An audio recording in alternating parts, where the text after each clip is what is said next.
ఈరోజు కార్తీక దీపం సీరియల్లో జోష్న సోఫాలో కూర్చొని కాఫీ తాగుతూ ఉంటుంది. ఇక ఇల్లంతా క్లీన్ చేస్తూ ఉన్న దీపని అలాగే చూస్తూ ఈ ఇంటి వారసురాలుగా ఉండాల్సిన నిన్ను పని మనిషిని చేశాను అని మనసులో అనుకుంటూ చూస్తూ ఉంటుంది. ఇక దీప జోష్నను చూసి ఏమైనా కావాలా, ఏమైనా తీసుకురమ్మంటారా అని అడుగుతూ ఉంటుంది.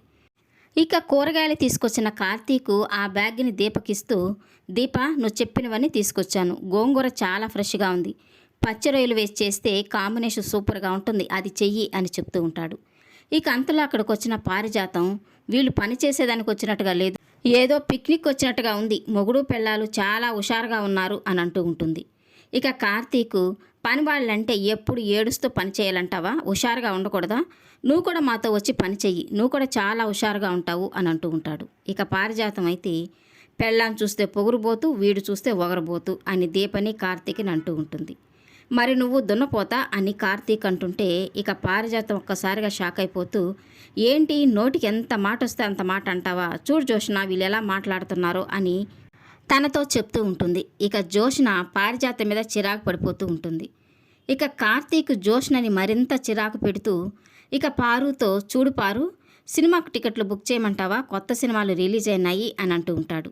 ఇక పారిజాతం ఏం సినిమా, కొత్త సినిమా అని తనతో అంటూ ఉంటే, కొడితే దిమ్మ తిరిగిపోద్ది అని కార్తీక్ చెయ్యి వెనక్కి లాగి కొట్టినట్టుగా అంటూ ఉంటాడు. ఇక పారిజాతం అయితే కంగారు పడిపోతూ ఉంటే, అదే పారు సినిమా పేరు, చాలా బాగుంటుంది, సూపర్గా ఉంటుంది స్టోరీ అని అంటూ ఉంటాడు. ఇక కంగారు నుంచి తేరుకున్న పారిజాతం, కొట్టినంత పని చేసావు కదరా, భయపడి చచ్చాను అని అంటూ ఉంటుంది. ఇక కార్తీకు, అవును పారు, ఈ సినిమాలో అంత ట్విస్టింగ్లు ఉంటాయి, విలన్లు కలిసి హీరో హీరోయిన్ని వేసేద్దాం అనుకుంటారు, కానీ చివర్లో హీరో హీరోయిన్లే కలిసి విలన్ని లేపేస్తారు అని చెప్తూ ఉంటాడు. ఇక పారిజాతం, ప్రతి సినిమాలో ఉండే స్టోరీ ఇదే కదా అని అంటూ ఉంటుంది. ఇక కార్తీకు, లేదు పారు, ఈ సినిమాలో ఉన్నన్ని ట్విస్టులు ఏ సినిమాలో ఉండవు, ఇందులో స్క్రీన్ ప్లే అదిరిపోతుంది, హీరో రివీల్ చేసే ట్విస్టులకు విలన్లకు చెమటలు పడతాయి, ప్రతి సీను అదిరిపోతుంది, మీకు కూడా ఏదో ఒకరోజు స్పెషల్గా షో ఉంటుంది అని కార్తీక్ చెప్తూ ఉంటాడు. ఇక పారిజాతం అయితే చెప్తూ ఉంటేనే సినిమా చూడాలన్నంత ఇంట్రెస్టింగ్గా ఉంది, ఆ సినిమాకి వెళ్దామా అని అంటూ ఉంటుంది. ఇక జోష్న చిరాకు పడుతూ, తను చెప్పే స్టోరీ ఏదో నాకు కనెక్ట్ అయ్యే స్టోరీ లాగుందే అని మనసులో అనుకుంటూ ఉంటుంది. ఇక ఇల్లు క్లీన్ చేస్తూ ఉన్న దీప టీపాయ్ మీద ఉన్న మరకలు పోవడం లేదని కార్తీక్తో అంటూ ఉంటుంది. ఇక కార్తీక్ క్లాత్ తీసుకొని ఆ టీపాయ్ మీద ఉన్న మరకల్ని క్లీన్ చేస్తూ, ఇవి జిడ్డు మరకలు, అంటుకుంటే అంత సులభంగా పోవు అని పారిజాతం జోష్నని చూస్తూ అంటూ ఉంటాడు. ఇక అంతలో అక్కడికి వచ్చిన శ్రీధరు టీపాయ్ తుడుస్తూ ఉన్న కార్తీక్ను చూసి ఒక్కసారిగా షాక్ అయిపోతూ, ఆపరా అని గట్టిగా అరిచి లోపలికి వస్తూ ఉంటాడు. ఇక తనని చూసి, ఈ శ్రీధర్ ముద్దుల కొడుకు శివనారాయణ ఇంట్లో టీపాయ్ తోడడమా అని అంటూ అరుస్తూ ఉంటాడు. ఇక తన మాటలకి జోష్న, నీ ముద్దుల కొడుకు ఇప్పుడు నా ఇంటి కారు డ్రైవరు, నీ కోడలు నా ఇంటి పని మనిషి అని గర్వంగా అంటూ ఉంటుంది. ఇక శ్రీధరు, ఈ వంటలక్కతో ఏ పనైనా చేయించుకో, నాకు అనవసరం, వీడు నా కొడుకు, నువ్వు నా మేనకోడలివి అని చెప్తూ ఉంటాడు.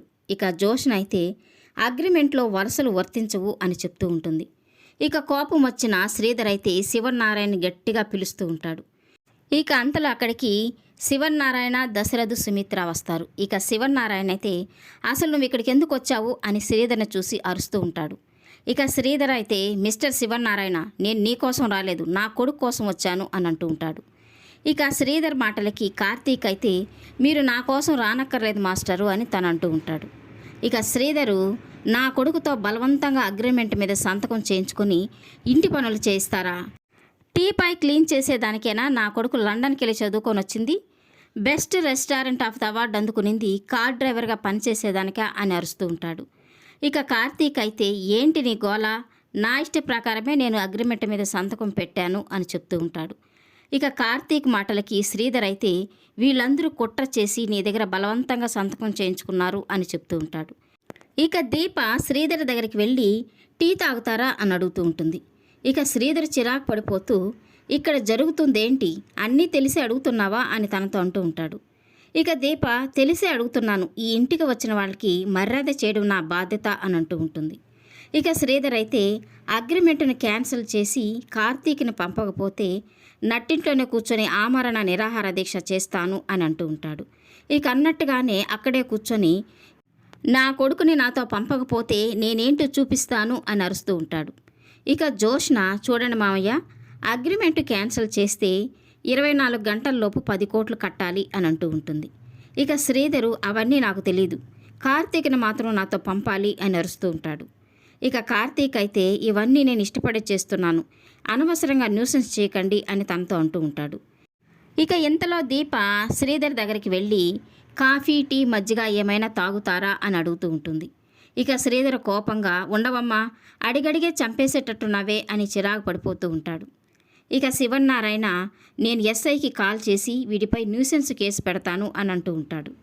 ఇక శివన్నారాయణ మాటలకి శ్రీధర్ అయితే, నువ్వు లాఠీలతో కొట్టించినా, ఉరికంబం ఎక్కించినా నేను అనుకున్నది సాధిస్తాను, నా కొడుకుని ఇక్కడి నుంచి తీసుకునే వెళ్తాను, నన్నెవరూ ఏమీ చేయలేరు అని అరుస్తూ ఉంటాడు. ఇక కార్తీక్ అయితే, మరీ అంత ఊహించుకోకండి అని తనతో అంటూ ఉంటాడు. ఇక దీప తన దగ్గరికి వెళ్ళి, తినడానికి ఏమైనా తీసుకురమ్మంటారా అని శ్రీధర్ని అడుగుతూ ఉంటుంది. ఇక శ్రీధర్ అయితే, ఇదెక్కడి మర్యాదరా బాబు అని తల పట్టుకుంటూ ఉంటాడు. ఇక శివన్నారాయణ తనని ఇక్కడి నుంచి పంపేసి అని కార్తీక్తో చెప్తూ ఉంటాడు. ఇక కార్తీక్ ఫోన్ తీసుకొని, ఇప్పుడే మా పిన్నికి చెల్లెలికి ఫోన్ చేసి నన్ను దీపను టార్చర్ పెడుతున్నాడు అని చెప్తాను అని అంటూ ఉంటాడు. ఇక ఆ మాటతో శ్రీధర్ భయపడిపోతూ, అంత పని ఎందుకు చేస్తావరా, వాళ్ళు ఇక్కడికి వస్తే ఏం జరుగుతుందో నాకు తెలుసు, ఎంత మర్యాదగా చెప్తే ఎవరైనా వింటారు, నేను మళ్ళీ వస్తాను అని చెప్పి అక్కడి నుంచి వెళ్ళబోతూ ఉంటాడు. ఇక దీప అయితే, కనీసం మంచినీళ్ళైనా తాగి వెళ్ళండి అని తనతో అంటూ ఉంటుంది. ఇక శ్రీధర్ అయితే, నీకు నీ మర్యాదకు ఒక నమస్కారం తల్లి అని చెప్పి అక్కడి నుంచి వెళ్ళిపోతూ ఉంటాడు. ఇక కార్తీక్ ఇంట్లో వాళ్ళందరితో, మా నాన్న తరఫున మీ అందరికీ సారీ అని చెప్తాననుకుంటున్నారేమో, చెప్పనుగా, ఎందుకంటే ఆయనకు నాకు ఎలాంటి సంబంధం లేదు అని అంటూ ఉంటాడు. ఇక దీపతో, దీప, గోంగూర మటను ఇంగు వేసి చేస్తే ఎలా ఉంటుందంటావు, చూద్దాం పద అని వాళ్ళిద్దరూ సరదాగా మాట్లాడుకుంటూ కిచెన్లోకి వెళ్తూ ఉంటారు. ఇక ఇదంతా చూస్తూ ఉన్న శివనారాయణ, మంచి మంచి వాళ్ళంతా మనకే బంధువులు అవుతున్నారు ఏంటో అంటూ అక్కడి నుంచి వెళ్ళిపోతూ ఉంటాడు. ఇక జోష్న అయితే, బావేంటి ఇంత సరదాగా ఉన్నాడు, జాలీగా ఉన్నాడు, కొంచెం కూడా బాధ లేకుండా ఉన్నాడు, దాసు గురించి పట్టించుకోకుండా ఇంత జాలీగా ఉన్నాడంటే ఏదో జరుగుతుంది, బావ మైండ్లో ఏదో పెద్ద ప్లానే ఉంది, దాన్ని ఎలా తెలుసుకోవాలి అని ఆలోచిస్తూ ఉంటుంది. ఈ వీడియో నచ్చినట్లయితే లైక్ చేయండి, సబ్స్క్రైబ్ చేయండి. Thank you for watching.